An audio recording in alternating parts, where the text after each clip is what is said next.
Chers élus de Dieu, que la grâce et la paix du Seigneur Jésus se reposent sur chacun de nous pour la gloire de son nom. Nous sommes là pour partager avec vous un témoignage. Bon, ce n'est pas un témoignage, mais une révélation. D'abord, veuillez m'excuser. Donc, une révélation, mais comme une révélation, c'est aussi un témoignage, c'est ce que nous allons partager avec vous. Donc, nous allons d'abord prier. Nous allons prier pour consacrer le mois entre les mains du Seigneur Jésus-Christ. Père, je bénis ton Saint-Nom. Je m'écrase à la poussière de l'humilité pour que ton seul tu sois élevé. Brise l'orgueil, l'arrogance et brise, mon Dieu, toutes choses que l'ennemi veut implanter ou que l'ennemi veut placer en moi ou de ces choses par lesquelles l'ennemi veut me manipuler, que tout cela soit brisé. Tu ne permettras pas du tout que je sois victime de cela. Je m'écrase à la poussière de l'humilité afin que tu sois élevé. Écrase-moi parfaitement la poussière de l'humilité afin que tu sois élevé. Je veux faire seul ta volonté. Je veux marcher avec toi, mon Dieu. Je veux marcher avec toi seul jusqu'à la fin de ma vie. Et Père Céleste, que les tentations, les trucs ici, que tout ce que le monde de ténèbres et les agents de Satan font, que cela n'ait point du tout d'effet sur moi. Alors Père, nous sommes là, mon Dieu, c'est pour ta parole. Mon Dieu, dirige ce moment, coordonne ce moment pour ta gloire seule. Tiens la houlette et la direction de ce moment pour ta gloire seule.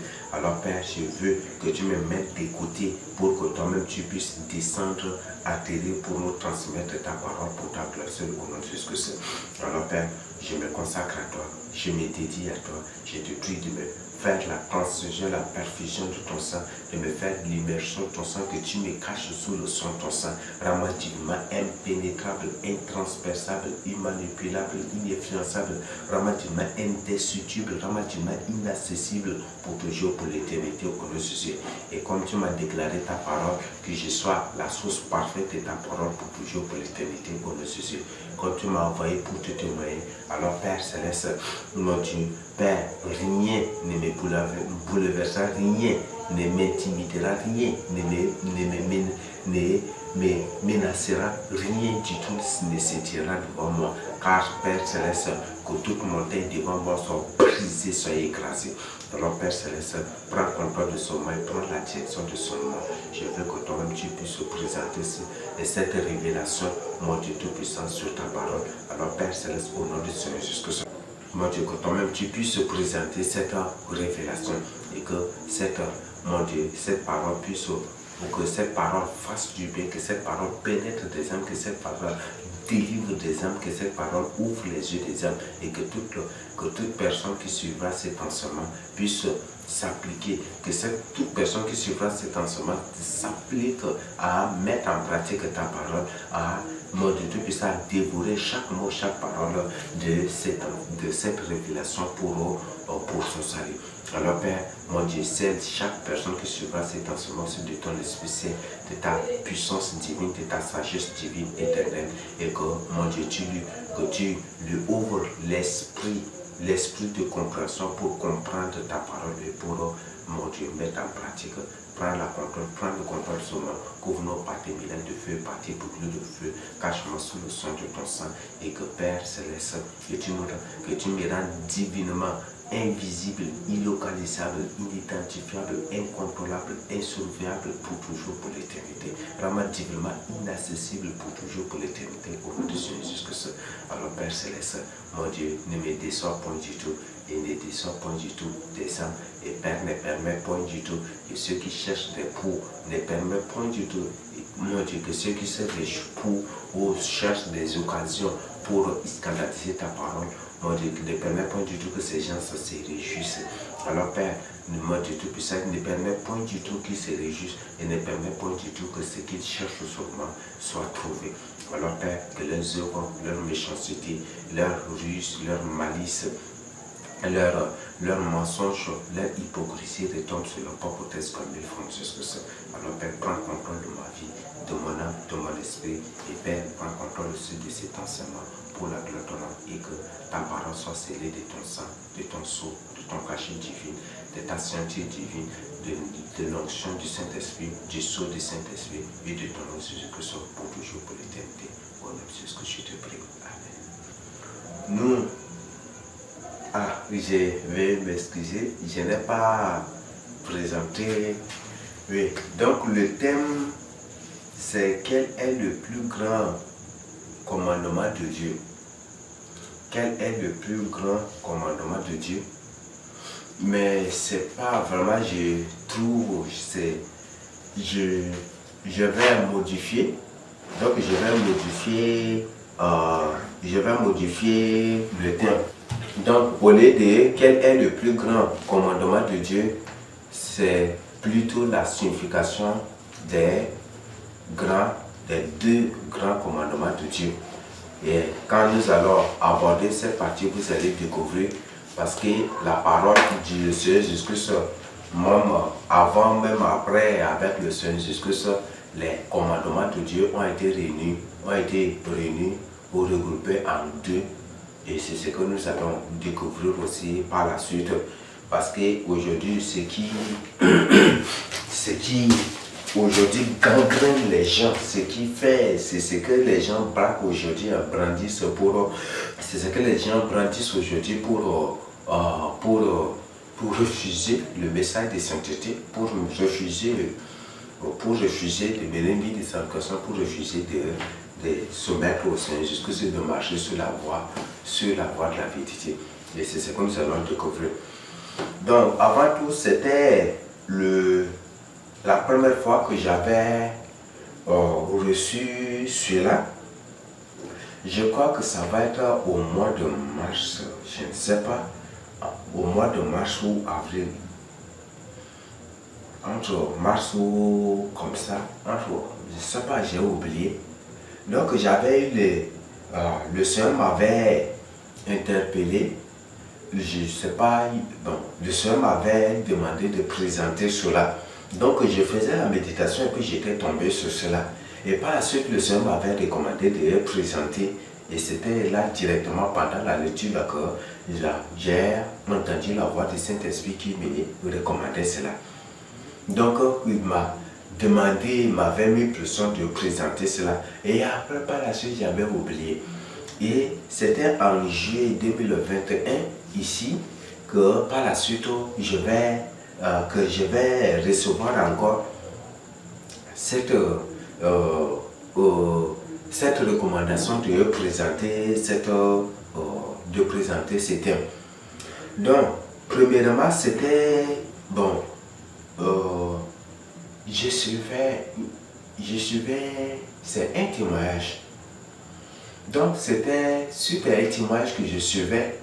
Et après là, la personne qui donnait le témoignage dans son commentaire parlait des choses et par la suite, il était venu et puis il prêchait sur cela et puis directement c'est d'une autre manière.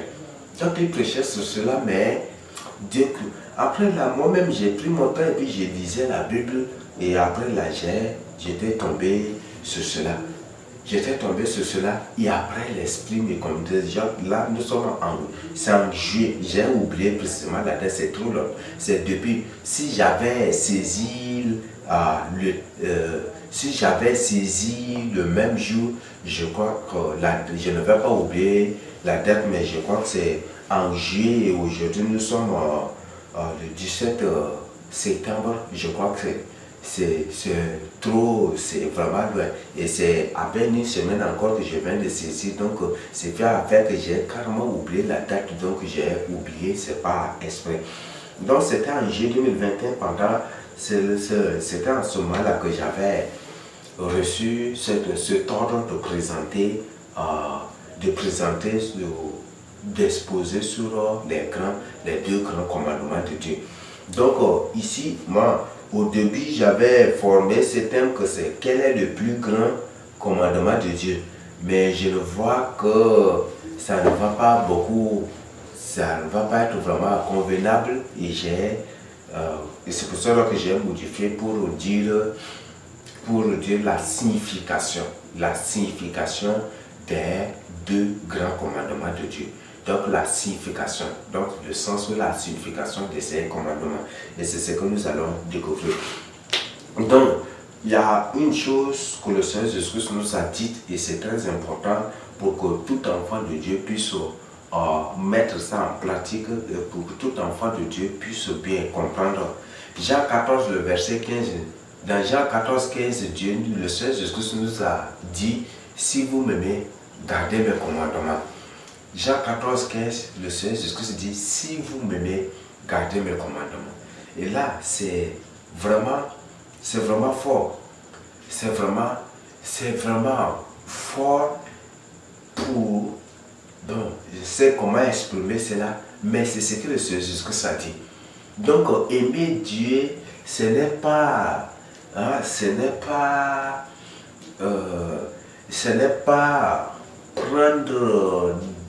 prendre tout son temps dans la prière et tout en refusant de mettre en pratique sa parole. Non.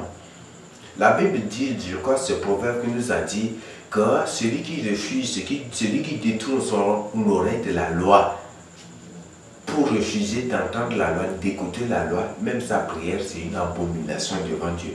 Aujourd'hui, on trouve que les gens sont extrêmement religieux. Les gens sont extrêmement religieux, mais ils ne connaissent pas qui est le Seigneur Jésus-Christ. Ils ne comprennent pas qui est le Seigneur Jésus-Christ. Et c'est ça le grand problème d'aujourd'hui. Donc, le Seigneur Jésus-Christ dit que le vrai amour que nous devons manifester, le vrai amour que nous devons avoir pour lui, c'est de mettre en pratique sa parole. Garder ses commandements. Garder ses commandements. Et aujourd'hui, quand on parle de commandements, les gens ne se réfèrent qu'aux 10 commandements. Non, il y a au-delà de cela. Il y a au-delà des 10 commandements. Donc les commandements ne sont pas seulement 10, mais au-delà de cela. Donc là, c'est ce que vraiment vous devez comprendre. Si aujourd'hui, au fur et à mesure, le Seigneur ne cesse de nous révéler des choses pour nous interpeller, pour nous avertir, et nous ne cesse de nous révéler des choses, des vies, ne cesse de nous dire des choses, de nous communiquer des choses que nous devons mettre en pratique. Tout ce qui nous communique, tout ce qu'il partage avec nous, font aussi partie de ça, de ces commandements. Et là, c'est ce que je voudrais que vous compreniez. Donc, le vrai amour que nous devons avoir pour Christ, c'est garder ses commandements. Tu peux, si par exemple, même tu donnes 2 millions de francs, ou 2 millions d'euros, ou 10 milliards de dollars, de dîmes ou d'offrandes par jour, mais si tu ne gardes pas les commandements de Dieu, tu ne gardes pas la parole de Dieu, cela ne te sert à rien du tout. Et ce n'est pas ça ce que Dieu veut de toi. De se dire que celui qui refuse, celui qui détourne son oreille de la loi, sa prière même c'est une abomination. Et c'est pour dire que même tout ce que tu fais là, c'est des abominations devant Dieu. Donc nous devons garder sa parole. Donc la signification des 2 commandements. Donc les commandements, quand on parle de commandements, c'est un ordre, c'est quelque chose que le Seigneur nous recommande de faire. Et là, si les commandements, ce sont les lois de Dieu. Donc en d'autres termes, je résume à ce niveau. Donc les commandements sont aussi les lois de Dieu. Et les lois, c'est ce que les lois de Dieu constituent ce qu'on appelle la parole de Dieu ou la constitution céleste et divine du Seigneur Jésus-Christ. Donc, c'est ce que je voudrais nous dire en résumé ici. Donc maintenant, nous allons voir le plus grand des commandements ou les plus grands des commandements. Donc nous allons lire 3 textes pour bien comprendre et cela va vraiment nous aider à comprendre par la suite. Donc nous allons, sans toutefois tarder, nous allons lire Matthieu 22, versets 34 à 40. Les pharisiens, ayant appris qu'il avait réduit au silence les Sadducéens, se rassemblèrent et les 2 docteurs de la loi lui firent cette question pour l'éprouver. Maître, quel est le plus grand commandement de la loi? Quel est le plus grand commandement de la loi? Nous continuons. Jésus lui répondit, tu aimeras le Seigneur ton Dieu de tout ton cœur, de toute ton âme et de toute ta pensée. c'est le premier et le plus grand commandement. Voici le second qui lui est semblable. Tu aimeras ton prochain comme toi-même. Donc nous revenons au verset 37. Jésus lui répondit, tu aimeras le Seigneur ton Dieu de tout ton cœur, de toute ton âme, de toute ta pensée. Ça fait 3, non? Ça fait 3 ici, et nous allons découvrir aussi par la suite que ça fait 4. Et le deuxième commandement, c'est d'aimer notre prochain comme nous-mêmes. Le verset 40, de ces deux commandements dépendent toute la loi et les prophètes. De ces deux commandements dépendent toutes les lois et toute la loi et les prophètes. Quand on parle des prophètes, ce sont des choses que le Seigneur nous donne à travers des visions, des révélations, tout cela là. Ces deux commandements résument tout cela. Et nous allons découvrir par la suite. Nous allons découvrir. Là, beaucoup de gens ignorent, ne comprennent pas vraiment de quoi il s'agit. Ils disent non, si tu aimes Dieu de tout ton cœur, si tu aimes ton prochain, là, tu es déjà sauvé. Même beaucoup de gens qui disent non, je suis une personne de bien, je n'ai de problème avec personne, moi je n'insulte personne, je n'ai pas de problème avec mes voisins, moi je ne vole pas, je ne fais pas cela, je n'ai pas besoin de croire en Christ, de tout cela. Et même il y a des gens qui tiennent ce langage. Mais ce n'est pas parce que tu es bon là que tu seras sauvé, mais c'est parce que tu crois au Seigneur Jésus-Christ. Si tu ne crois pas au Seigneur Jésus-Christ, tu ne seras pas sauvé. Et si tu crois en lui, tu acceptes, tu l'acceptes dans ta vie. Et pour demeurer dans sa parole, c'est par cela que tu seras sauvé. Mais si tu dis que voilà, moi je n'ai pas envie d'accepter Christ parce que moi je suis mieux que certains chrétiens, et tu as bien parlé que c'est certains chrétiens. C'est certains chrétiens. Donc ce n'est pas tous ceux qui portent le nom de chrétien qui sont des chrétiens. D'ailleurs le terme chrétien même c'est devenu aujourd'hui un terme familier, c'est devenu aujourd'hui un nom commun que même tout le monde, même les musulmans, même sont des chrétiens déjà. Les musulmans, Vatican II s'est proclamé Vatican islamique, non musulman. Et si les musulmans se soumettent au pape déjà, là, ils sont devenus aussi des chrétiens. Là. Donc le terme chrétien c'est des trucs, mais je voudrais vraiment que tu vois cela, accepte Christ dans ta vie.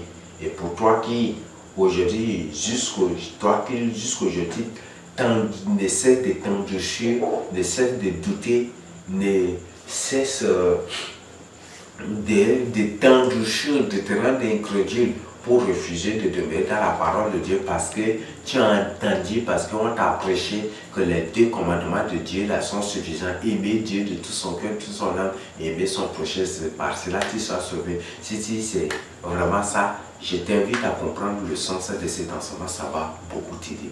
Donc le sens ou la signification de cet enseignement, ça va beaucoup t'aider. Nous allons lire Marc 12. Marc le chapitre 12, 28 à 34.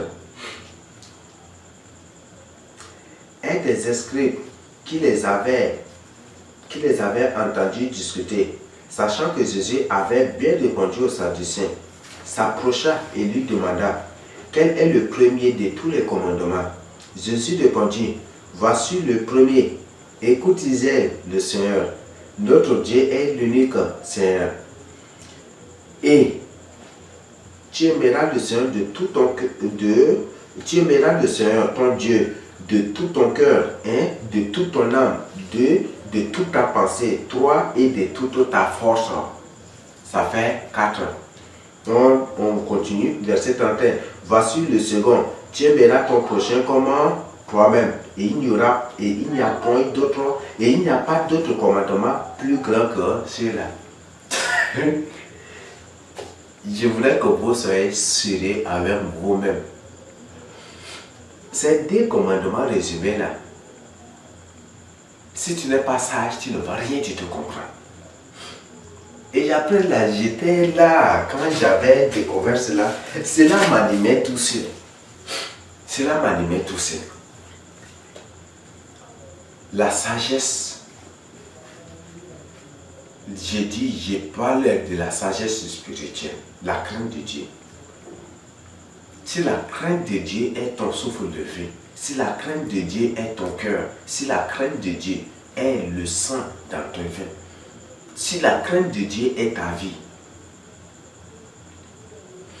il y a certaines choses là que tu n'auras pas besoin qu'on t'explique, et tu n'auras pas besoin pour aussi que le Seigneur te confirme ou te révèle des trucs avant de croire. Et ça, c'est ce que tu dois comprendre. Donc, c'est vraiment, ça m'a animé tout seul. J'étais là après par la suite là, ça m'a animé. C'est vraiment une grande animation. On dit, tu aimeras ton prochain comme toi-même. Il n'y a pas d'autre commandement plus grand que celui-là. Il n'y a pas un commandement. Et c'est ici, il s'agit de quoi? Les deux commandements ici, ces deux commandements sont des commandements de haute sagesse. Ce sont des codes à décrypter.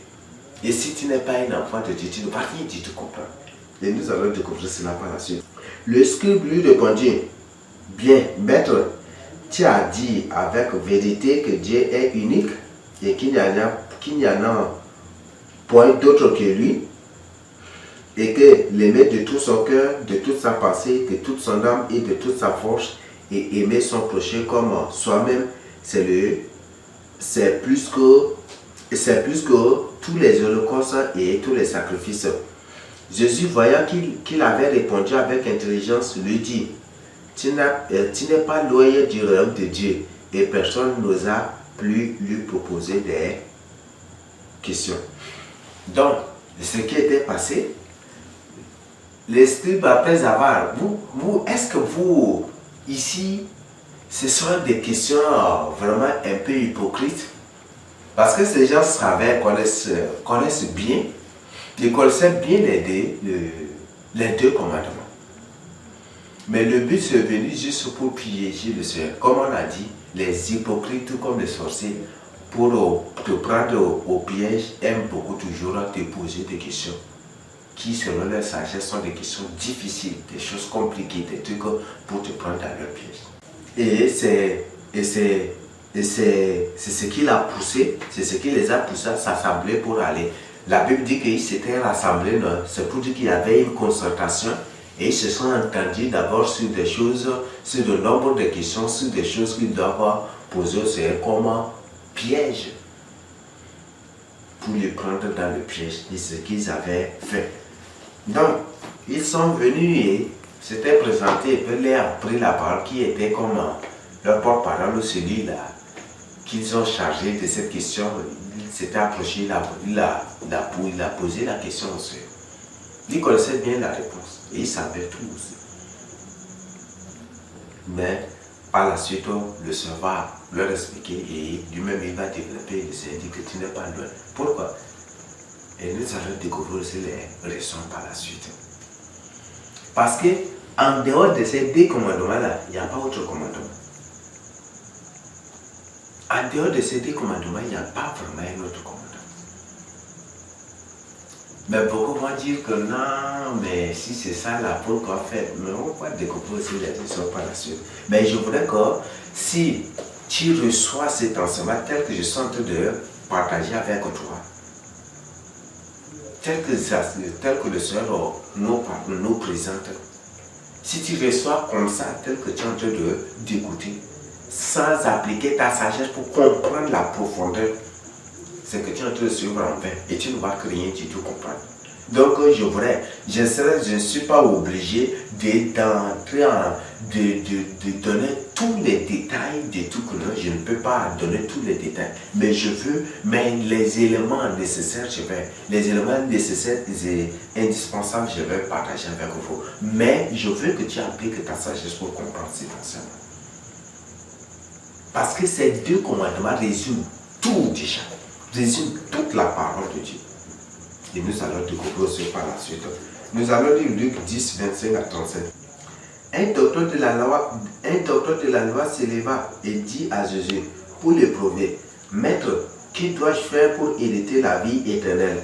Jésus lui dit, Qu'est-il écrit dans la loi? Qui lui tue?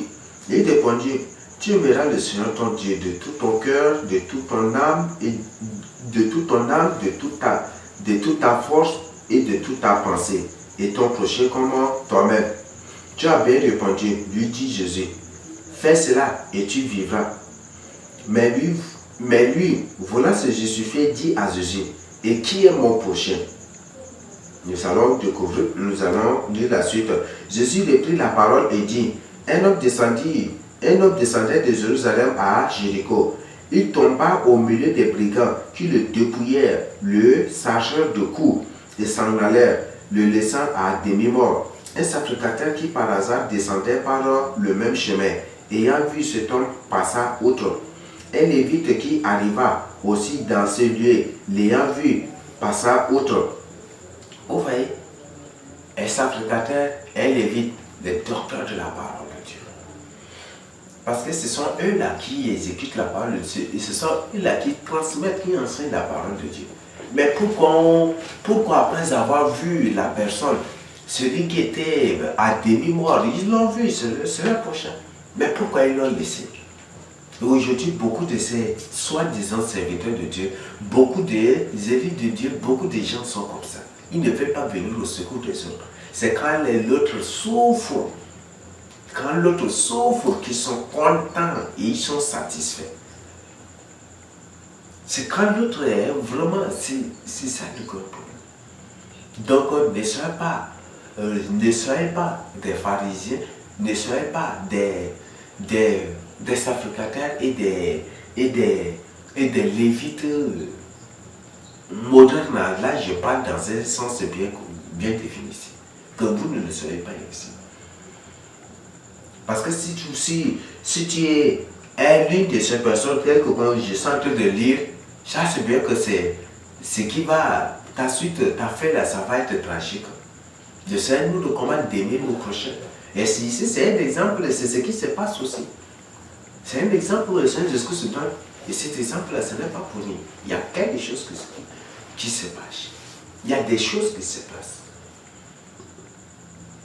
Même beaucoup aussi, des gens refusent de venir au secours de leurs frères. Est-ce que non, avec le monde moderne là, si j'accueille comme ça une personne chez moi et que quelque chose l'arrive là, c'est ma responsabilité. Ça va être un problème. Donc ils refusent les gens, ils rejettent les gens. Avec le monde moderne là, celui qui est blessé là, si je le prends pour l'amener chez moi et qu'il meurt là, les policiers vont venir m'arrêter et puis ils vont me créer tout le problème et m'accuser même à eux. Donc les gens, ce qui pousse beaucoup de gens à refuser de venir au secours des autres. Fuis cela. C'est un propos mondain païen. Toutes les lois créées là, c'est juste pour contredire la parole de Dieu. C'est juste pour t'empêcher de faire ce que tu dois faire, toi, enfant de Dieu. Donc il ne faut plus désormais dire le monde moderne avec la loi du pays, si je fais cela, ça va me créer des problèmes. Il faut maintenant cesser. Il faut cesser. Cesse maintenant. Avec le monde moderne, on dit si je l'accepte comme ça, des trucs, ça va être un problème, on va me faire ceci, on va me faire cela. On va me convoquer, on va me convoquer à la justice, on va me traîner devant les autorités, on va me faire ceci. Ou si par exemple je prends un blessé que une fois, pour l'amener chez moi et que par la suite il meurt, ça va être un problème, ça va me coûter des trucs et puis les gens vont dire que j'ai tort, des trucs et puis je sais. Non, toi enfant tu dis, attends. Donc là, c'est ce qui est vraiment très important pour toi. Entre à toi-même. Aujourd'hui, avec le monde moderne là, c'est de n'importe quoi. Une personne qui est renvoyée. Et par la suite, non, si des trucs comme ça, je l'accepte, ça va être un problème, des trucs qu'on va me conduire et à la justice où on va me porter plainte, faire des épées, ça va me coûter tout cela. Le monde moderne, là, c'est loi. C'est pour éviter cela qu'on l'évite. Que ces lévites et ces sacrificateurs ont refusé de venir de porter secours à ces méchants. Parce qu'il était battu, il est laissé à demi-mort sur la route, non. Ils l'ont vu. Pour eux, s'ils le prennent pour l'amener chez eux et que par la suite, si le monsieur meurt, ça va les coûter. Donc, c'est pour ça qu'ils ont évité pour continuer. Ils ont évité, ils ont esquivé pour continuer. Et c'est ce que beaucoup aussi le font aujourd'hui. Donc, ne sois pas maintenant, ne sois pas ce modèle satanique-là. Et c'est une loi qui a commencé, même à travers cela, on comprend déjà que c'est une loi qui a commencé avec l'Empire romain. C'est une loi déjà qui existait entre-temps. Et c'est à cause de ça que ces Lévites et ces sacrificateurs ont refusé. Parce que Dieu il y avait des lois qui leur ordonnaient ces choses-là. Mais pourquoi ont-ils esquivé? On sait bien que l'Empire romain est le début de tout. C'est le début du monde hautement moderne, du monde ultra moderne. C'est toujours avec l'Empire romain et le Saint-Empire romain. C'est l'Empire romain et le Saint-Empire romain qui sont à l'origine de toute évolution dans le monde. Avec des lois sataniques, des lois païennes, des lois maléfiques, des lois mystiques, des lois marines, des lois anti-Christ, anti-Dieu, anti-Esprit Saint, tout cela. Donc certainement cette loi existait déjà. Si tu fais cela, c'est le créon, voilà. Et c'est à cause de ça que ces Lévites, ces sacrificateurs, quand ils ont vu l'autre qui était malade, qui était à demi-mort, pour ne pas se créer des problèmes, ils ont préféré plutôt esquiver.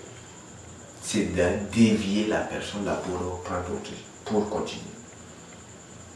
Parce que si par exemple l'un essaie de le prendre pour l'amener à la maison et que la personne meurt par la suite, ça va lui coûter. C'est pour éviter cela. Il a esquivé.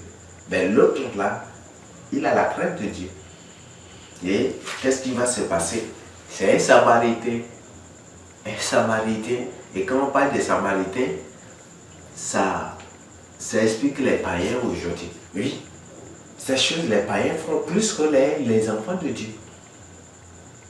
Les païens font plus. Et nous allons continuer la suite pour découvrir 33. Mais Samaritain qui voyageait, étant venu là, fut ému de compassion lorsqu'il le vit. Oui.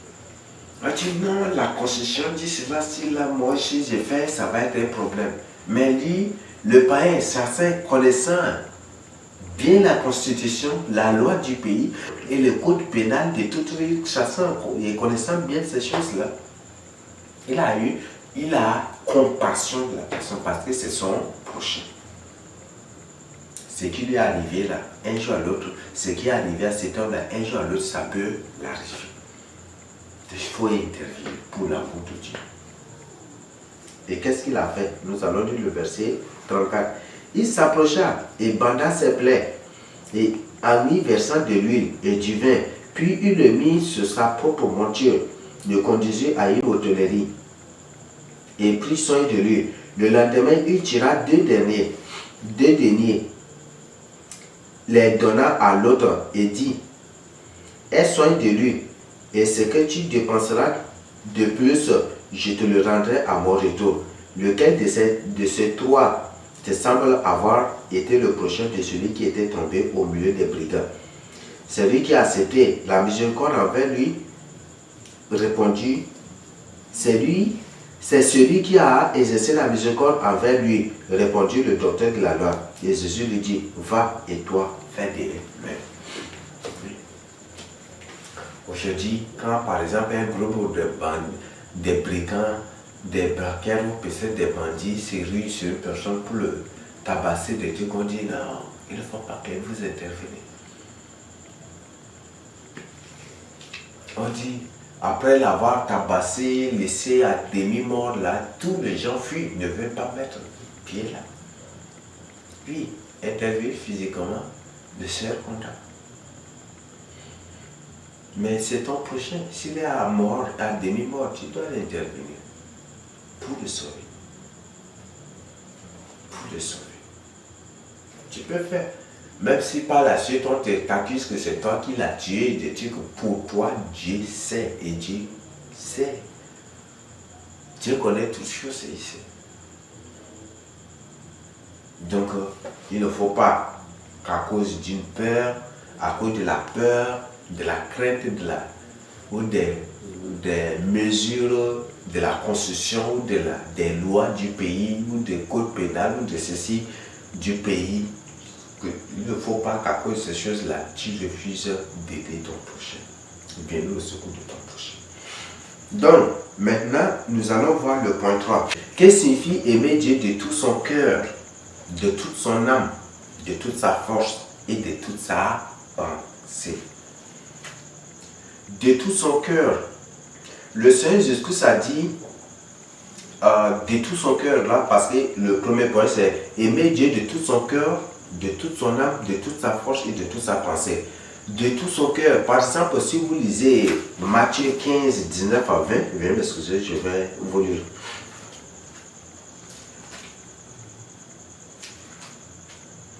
Matthieu 15, 19 à 20. C'est du cœur que viennent les mauvaises pensées, les meurtres, les adultères, les impudicités, les vols, les faux témoignages, les calomnies. Voilà les choses qui souillent l'homme. Mais manger sans avoir lavé les mains, cela ne souille point l'homme. Mais manger sans avoir lavé les mains, cela ne souille point l'homme. Donc à travers cela, qu'est-ce qu'on comprend? Aimer Dieu de tout son cœur, c'est purifier son cœur. C'est purifier son cœur pour qu'aucune mauvaise pensée soit en toi. Aucune mauvaise pensée. Les pensées d'impudicité, les désirs, les projets d'impudicité, les faux projets, les trucs qui n'honorent pas le Seigneur. Que ces choses ne se trouvent pas en toi. Alors la question à te poser, est-ce que réellement tu aimes Dieu de tout ton cœur? Est-ce que réellement tu aimes Dieu de tout ton cœur? Et si tu aimes Dieu de tout ton cœur, quelles sont les preuves? C'est la question que tu dois même toi te poser. C'est la question que toi-même tu dois te poser. C'est la question que tu dois toi-même te poser. Donc, c'est vraiment capital à ce niveau. C'est capital à ce niveau. Si tu aimes Dieu de tout ton cœur, est-ce que tu vas emprisonner les gens dans ton cœur, dans ce cœur-là? Si réellement tu aimes Dieu de tout ton cœur, est-ce que tu permettras que des hommes, des gens soient emprisonnés dans ton cœur? Garder rancune aux gens. Tout cela vient du cœur. Si tu aimes Dieu vraiment de tout ton cœur, est-ce que tu vas garder rancune?